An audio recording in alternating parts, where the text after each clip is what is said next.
13% is on debt service. 26% is discretionary, which really will be the target of DOGE.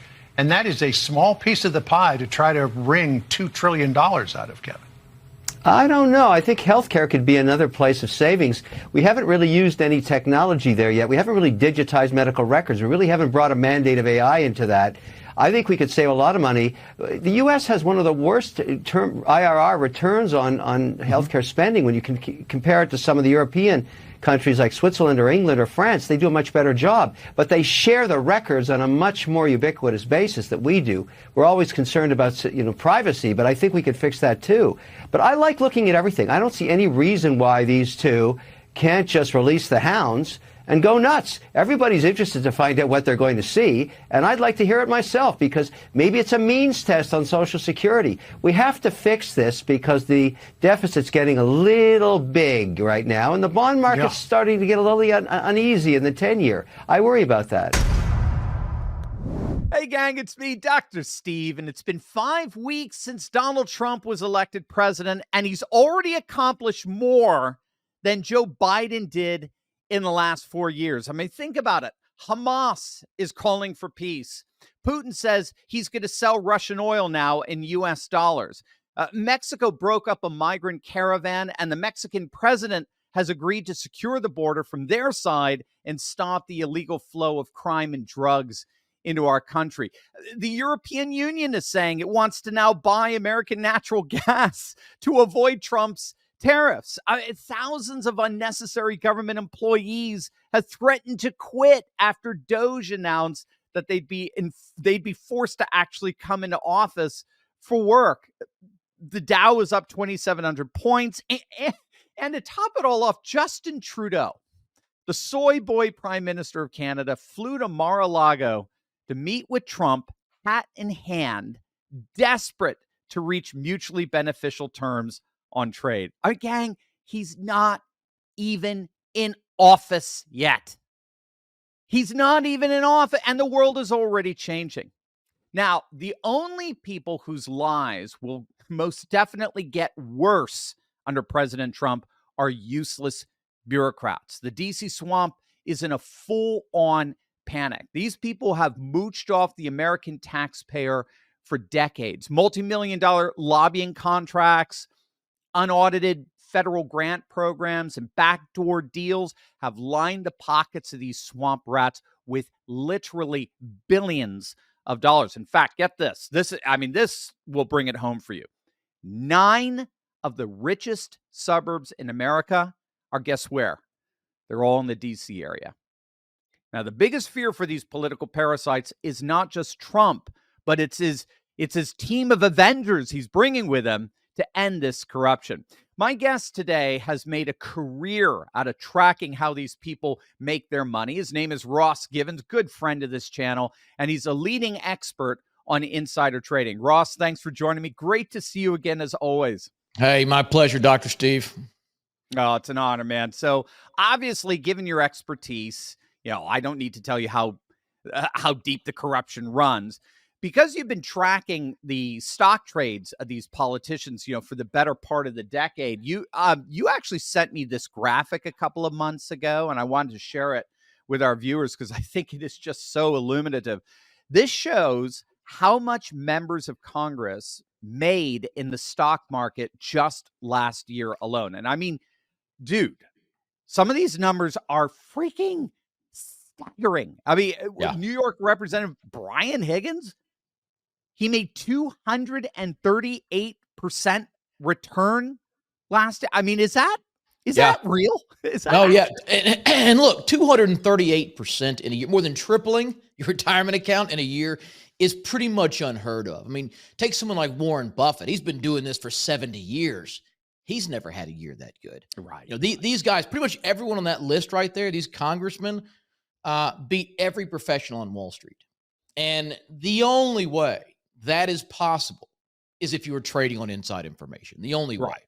Right. Which is just another form of corruption. Exactly. Yeah. Yeah. No, again, what I love about what you do, Ross, is you take your expertise, which can obviously be very frustrating, this expertise on insider trading. But what you do is you redeem it. You turn the lemons into lemonade. You turn it for good, and you actually teach people how to make money by piggybacking on these trades, which I love. I've been a huge fan of your work because you show people how to do this themselves. I get your weekly text messages every week in terms of stock picks, but you do this all perfectly ethically, and that no one is being bribed. That's right. The beauty of it. And you're holding another free online training event this Thursday, right? That's right. Yep. It's Thursday, December 19th, 3 o'clock Eastern. It is 100% free. It's online. Anyone can come. Yep. Yeah. And they fill up very, very fast. So make sure you click on that link below to join right now. You're not going to, I mean, literally by the end of this video. So I do want to tell everybody about that more in a minute. But first, I want you to talk about the incoming of DOGE, Trump's new Department of Government Efficiency, because this might be, I mean, if you really think this through in the way they're talking, this might be the first real effort to tackle corruption and waste in Washington, literally in our lifetime. I mean, this would make the Reagan Revolution or the Gingrich Revolution pale by comparison. What's your take? No, I totally agree. And this is the thing by far I am most excited about, when Trump takes office. And this to me has really always been Trump's strength. Yes, he's a great deal maker. Yes, he's intelligent. But what makes him great at what he's done is that it's not that he has all the answers, but he puts the people who do in a position to get those things done. And we've already forgotten, he wiped out ISIS in 2 months. What did we battle him for? 15 years? He crazy. He doesn't talk to generals in a boardroom. He goes and talks to soldiers on the ground, the ones who knew what needed to be done, and he gives them that. Yeah. And when it comes to government waste, I think you need business experts, because the federal government at the end of the day is just a giant business. Now, it's a terrible business. It's one that loses money every year. It's one with a mountain of debt, but a business. And it can print its own money too, right? Yeah, right. But, if you want to lean it out and quit wasting what is literally trillions of dollars, you need people who have done that on a large scale. And no one has done it better than Musk. I mean, Elon, not just what he's built. I mean, Tesla, SpaceX, Neuralink, XAI, the Boring Company, Zip2, which became PayPal. The guy is a rock star. But what I think is most impressive, and what Trump probably saw, is what he did at Twitter, which is now X. He bought the thing. Did he overpay? Sure, but he bought it when it had 7,500 employees. Today, there's 1,000. Yeah. He cut 80% of the workforce. It's running better than ever, more traffic than ever, more profitable than ever. So that's really what Trump wants him to do with the federal government. I don't think people realize, as I'm hearing you speak, I don't think they realize the true scale of how much money the government actually just out and out wastes. I mean, some of the big ones make the news, like, the $7.5 billion to build vehicle charging stations.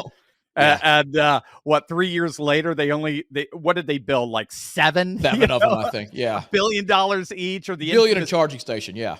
Yeah, $1 billion a charging station, right? Or the infamous bridge to nowhere. Everybody knows that one. I mean, what a beautiful metaphor if you think about it. But right.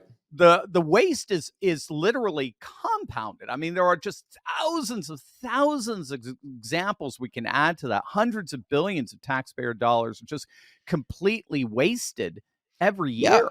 And the thing is, we hear the word billion today, just kind of, 10 billion here and 100 billion to Ukraine. Like, I don't think we realize how much money that $1 trillion was once an unfathomable number.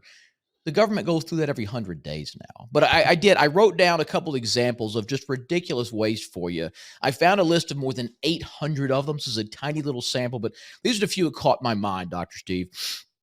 The Department of Agriculture employees have government credit cards.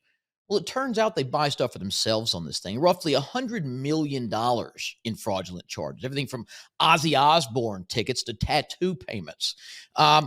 We gave $1.3 million to Pepsi to build a yogurt factory in New York. We spent $100,000. I can't even read this. for a celebrity fruit promotion roadshow in Indonesia. Okay. Our federal tax dollars took $75 million to build an airport, another $29 million to build a harbor in Akutan, Alaska. Fine, except that city has 75 residents. We've given I laugh just because it's painful. I mean, it's insanity. It's insanity. We've given $1 billion in tax credits for these energy efficient home improvements to people who don't own homes. They went to the recipients. Prisoners are on this list. Underage children were on this list. We give a private developer, $484,000 to build a mellow mushroom pizza restaurant in Arlington, Texas. Tell me how that benefits the average taxpayer. We spent $770 million repairing mosques and religious buildings in foreign countries. The Wisconsin Historical Society got $800,000 to install horse-drawn carriage exhibits at a visitor center. And in 2010, the coup de grace, the University of Kentucky received $181,406 to study how cocaine enhances the sex drive of Japanese quail. You are gotta be making this stuff up, man. This is nuts. If that's not ludicrous enough, our federal government renewed the grant in 2011, gave them another $175,000 to continue this asinine study. And all of this does not include the $12 billion we spend to maintain empty federal buildings every year, the $14 billion of overpayment in unemployment benefits, the billions lost to fraud on Medicare and Social Security, and an estimated $200 billion in fraudulent PPP loans, all of which have been completely forgiven, all of which are the burden of the taxpayer. And that, to me, is what makes it even worse, because we're not just talking, this isn't just government waste. This is out and out fraud. We're talking freaking government fraud. And one of the ones you mentioned, there was a $500,000 to a developer to build a pizza restaurant. I mean, it's pretty common, right? As I understand it, this sort of revolving door, as it were, it's pretty common for businesses owned by donors or, close friends of politicians to get millions of dollars in government subsidies. But politicians, they can't grant the money to themselves. So one of the ways, and you've taught me this, one of the ways people pay them back for this money is with stock tips, right? Exactly. You and I were talking about this earlier. Stock tips aren't traceable. There's no paper trail. No one could prove you traded on inside information. So a senator might kick a few $1,000,000 to a donor in the form of one of these insane federal grants you're talking about. And then in return, the donor tells that senator when to buy their stocks right before some big announcement that's about to send the stock price way up, right? Exactly. Yeah, that's exactly how it works. And we've talked about this before. Politicians, they never leave D.C. poor when they arrive. I don't think it's ever happened. Other than Trump. Except for Trump, right? Exactly. Right. Yep. But these congressmen, I mean, they're becoming multimillionaires, placing highly suspicious, well-timed trades in the stock market. Often, like you said, right before a big merger or a big drug approval that boosts the stock price. Yeah, it makes them a fortune. So my understanding, and you've talked to more people than I have, but it's pretty much an open secret on Capitol Hill. I think that this goes on. Yeah. I mean, just practically speaking, do you think with Trump taking office and such big focus on weeding out corruption and waste, is there a chance they'll finally ban members of Congress from trading? There's always a chance, sure. And if anyone could do it, it's Trump. I think it's still unlikely for a simple reason. Congress passes the laws. Yeah. So you're asking them to ban themselves from trading, which makes them millions of dollars a year. I mean, if you're making $20 million a year with this stuff, would you stop? That's right. Plus, all part of the business model. That's right. Yeah. And you told me this. You're the one who told me this. You said, Ross, I think that's going to burn up a lot of political capital. And that's something I didn't really think about because, Trump's got an aggressive agenda.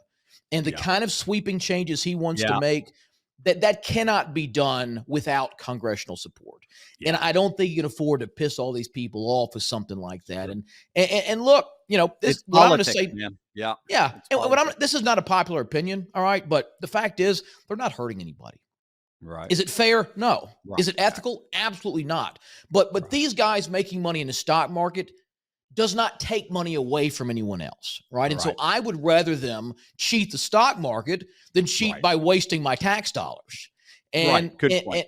And like you know what I do, we follow these trades. We can follow their trades. So I've been doing this since 2017 for our members. We actually do it as a service where we alert them what to buy, when to buy it. Yep. We're up over 1,900% in the last 7 years doing that. So it is kind of, yes, it's frustrating, but it creates a huge opportunity for you and I. And I think if everyday Americans, if you're not using this information, which is free, which is publicly available, you're missing out on a lot of potential profits. Right. And that's the key. I mean, it's the information. That's what, in the end, that's what you represent is information, a brain trust, as it were. Yes. Just to be clear, all you're doing in the end, it's actually insanely simple, is you're following their trades. You buy these stocks when you see that Congress is buying them. You're piggybacking on them and making money as they make money. That's it. Yep. Very simple. Yeah. It really is. Well, that's what I love it. The KISS principle, right? Keep it not simple. overly complicated, right? and also, and this we need to be very clear on this, because obviously we'll all be concerned. This is completely legal. This is completely ethical, correct? Completely legal. Yes, 100% above board. And look, it's not just politicians. Corporate insiders are even worse. You're talking CEOs, board members, vice presidents. You can see what stocks they're buying with their own money in their own account in nearly real time. And I'll give you an example. You're gonna love this one because I know you feel about this guy. He's everyone's favorite pandemic villain, Mr. Bill Gates, right? Now, here's where this is an interesting story. You'll get a kick out of this. So back in 2019, literally a few weeks before COVID ramped up, Gates bought 1.1 million shares of stock of a clinical stage biotech company called BioNTech. And I sent you the press release there if you just share it. But this company was developing what would become the Pfizer vaccine. Now, as you can imagine, that stock took off, right? Gates sold his stake 2 years later for a 1,500% gain, a profit of $242 million. And this at a time when so many people are losing their jobs. Oh, yeah.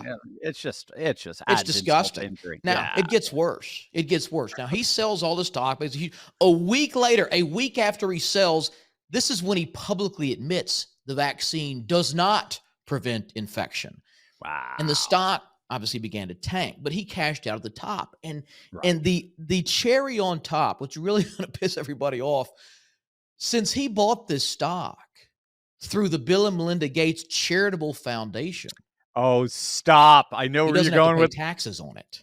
It's a tax-free gain. Now, I know, listen, it's not fair. It is anger. But look, life's not fair. And at the end of the day, if you can't beat them, join them. Why should this scumbag be making all the money?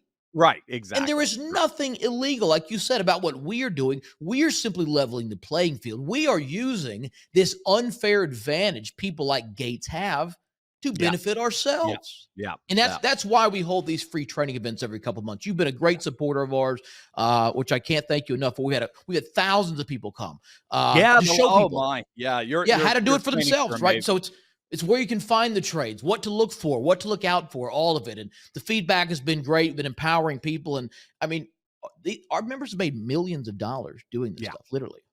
No, I've been to several of your trainings. I don't think I've missed one of them in the last year. They're incredible. Yeah. And we've gotten amazing feedback from our viewers that have attended. Some become members and made a lot of money, like you said, doing this. Give everybody the details on that. Let's close the loop here. You said you have a new free training. It's this Thursday at 3 p.m. Can you? That's right. Yep. Yeah. Yeah, this Thursday, it's December 19th, 3 o'clock p.m. Eastern. The event is online, so anybody can attend. It's completely free. And what I'm going to do is show you everything. I'll show you how to access the public database where you can find all these trades. I'll show you what to look for, what our biggest winners had in common, all of it. So we walked through the whole gauntlet. And I'm also giving away all the research on our latest insider stock pick. So I love everyone who these. You even do that every registers, time. Yeah. yeah, even if you can't come, I encourage you to register. We're going to email you out that report for free when you sign up. You'll see the depth of our research. It's plain English. It's easy to understand. We lay it out what the company is, what insiders are buying, what we think it can do. So I encourage you to do that. This one could be a monster. You know, we get tons of insider buying. It's a little off the radar, less than $10 biotech stock. The one we gave back in January went up, I think, 300%. So this one could do even better. So yeah, definitely sign up for that and be sure to attend Thursday, 3 Eastern. It's online. The only caveat is there's a cap of 1,000 attendees. We broadcast on a software called GoToWebinar. It has a maximum capacity. So once 1,000 come in, it won't let you log in. So I encourage people, register early, show up. Just put in email, name. I think you put your cell number. We'll text you a reminder like 15 minutes before we get started. But I think you're going to get a lot out of it. So I encourage people to register and attend. Oh, I absolutely. And I get those texts and I look forward to everyone I get. I mean, gang, this is so awesome. We can only imagine the heights that we're going to reach with the dawn of the new golden age, right? With Trump and his Never been team a of better Avengers. time. Yeah. Can you even imagine it? So, gang, don't wait. You don't want to miss out on this. This is how you position yourself for what's coming starting January 20th. Thursday, December 19th, 3:00 p.m. Eastern. The event is online, completely free to attend. And I've been to these. Ross is going to show you. He's going to walk you through everything you need to know to learn to trade like Pelosi, but legally and ethically, right? Yep. Keep in link mind in the video, I assume, or link in the description. Yeah, to links register. in the script. Yep, Cool. Click on that link below. Absolutely, and absolutely also remember that webinar software that Ross uses is limited. Unfortunately, there are a lot of people who get you the ARC store shuts and you're out. So they got to place a cap on the first 1,000 registrants. If you haven't been to one of Ross's free trainings, let me tell you, they fill up fast. So you do not want to miss out on this. Click on the link below to register. Make sure to get in on the first 1,000, and we'll see you there. I'll be there on Thursday the 19th. It'll be awesome. Ross, it's always an honor and blessing to chat with you. Keep up the amazing work. Can't wait to see what you do in the new golden age. All right, back at you. And by the way, congrats on the success of your new book. Dr. Steve sent me a signed copy, which I appreciate. I've gotten into it. Just phenomenal work as usual from you. So thank you for writing that. Thank you, Ross, for all you do. It's the least that I can do. Thank you so much.